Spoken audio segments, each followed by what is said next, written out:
Hello and welcome to today's thought for the week.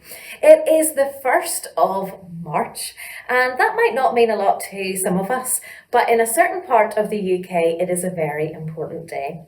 And this day has to do with daffodils, leeks and dragons.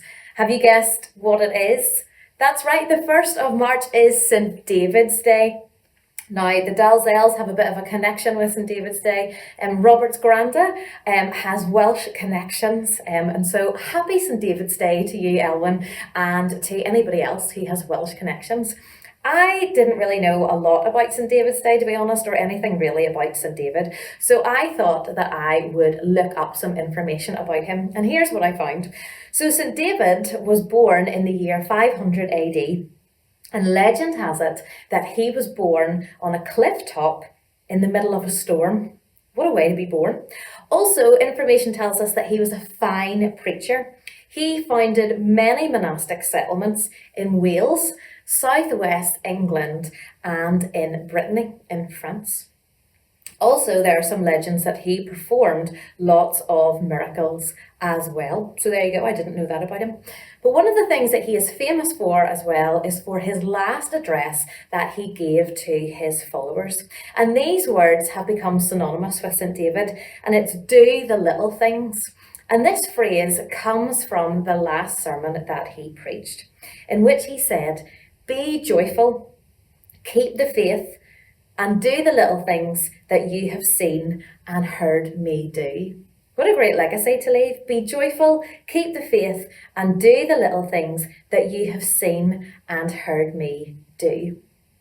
These words got me thinking about David, who we read about in the Bible. David didn't always get things right, and yet he is someone who is described as a man after God's own heart. In 1 Samuel chapter 13 and verse 14, we read, this is God speaking to King Saul. But now your kingdom will not endure.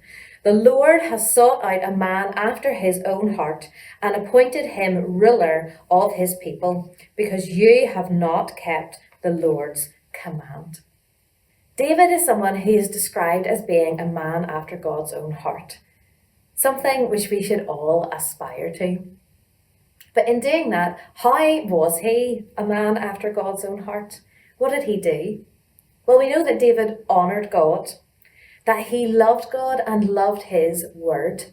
We read many of the Psalms of David as well in the Bible, and that we know that he studied God's word and that he wanted to get to know God more. In Psalm 139, we know that he asked God to search him and to know him. He wanted God to get rid of anything within him that shouldn't be there. That he tried to live his life in a way that honoured God and gave glory to him.